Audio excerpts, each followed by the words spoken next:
નમસ્કાર મિત્રો, આજે આપણે અજમાના પાન જે ઘણા બધા લોકોમાં ખૂબ ઉપયોગી છે તેના વિશે વાત કરીશું. અમારા ઘરમાં જ કુંડામાં મેં આ અજમાના પાન વાવેલા છે. આ એક જ છોડ છે અને ખૂબ સરસ રીતે એનો વિકાસ થઈ રહ્યો છે. અજમાના પાન છે તે ગેસ, પાચનની સમસ્યા, શરદી, ઉધરસ, કફ, અસ્થમા, શ્વાસ સંબંધી કોઈ પણ સમસ્યા અને સંધિવામાં પણ ખૂબ ખૂબ ખૂબ ફાયદાકારક છે. એક નેચરલ એન્ટીઓક્સિડન્ટ, એન્ટીસેપ્ટિક, એન્ટીબેક્ટેરિયલ છે. શ્વાસ સંબંધી કોઈ પણ સમસ્યા છે તો આપ આના પાનને ધોઈ પીસી અને ખાઈ શકો છો. એમ જ પાન ચાવી શકો છો. પાનને સૂંઘી પણ શકો છો. નાક બંધ થઈ ગયું છે તો અજમાના પાન સૂંઘવાથી પણ ખૂબ બધો ફાયદો થાય છે.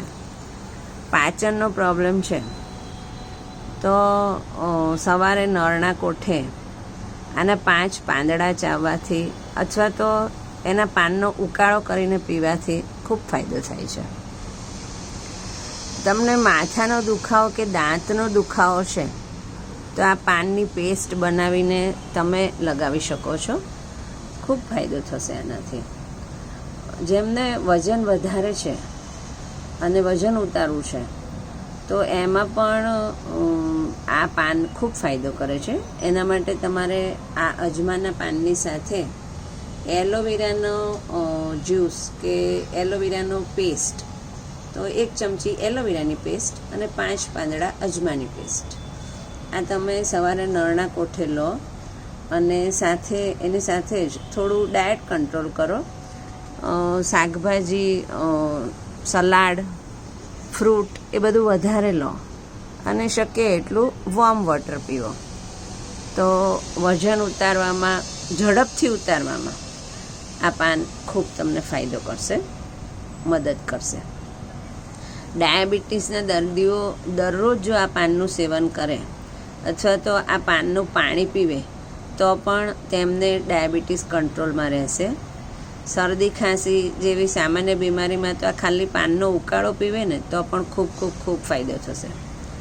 બોડી ડિટોક્સ કરવા માટે દરરોજ જે કંઈ જ નહીં કરે અને સવારે ખાલી આ પાન 2 ચાવી જાય ને તો પણ ફાયદો કરે. તમને ગ્રીન ટી પીવાની ટેવ છે તો આ અજમાના 2 પાન, થોડા તુલસીના પાન, ફુદીનાના પાન, 1 ટુકડો આદુ અને જે લીલી ચા આવે તે થોડી નાખી અને તમે ઉકાળી અને એમાં જો જરાક મધ સાથે વોર્મ પીવો તો એ સ્વાદમાં પણ ખૂબ ટેસ્ટી હોય છે અને તમારું બોડી નેચરલી એ ડિટોક્સ કરશે. શરીરની નાની મોટી ઘણી બધી બીમારીમાં આ ગ્રીન ટી તમને ખૂબ ફાયદો કરાવશે. આને ઉપયોગ કરવા માટે તમે બીજી કોઈ રીતે, બાળકો એમને નથી ખાતા તો તમે સલાડમાં પણ ઉપર નાખી શકો છો. અને આ પાનની બ્યુટી એ છે કે આ સુકાયેલા પાન હોય છે તે જ ઓરેગાનો છે, એટલે આ પાન પીળા થાય તો પણ તમારે ફેંકવાના નથી. અને આ સુકાયેલા પાન છે તેનું ચૂર્ણ એ જ ઓરેગાનો છે. આ તમે જો સુકાયેલા પાન સૂંઘશો એટલે તમને એમાંથી ઓરેગાનો જેવી સ્મેલ આવશે. એટલે તમે ઘરે પણ જાતે જ ઓરેગાનો બનાવી શકો છો.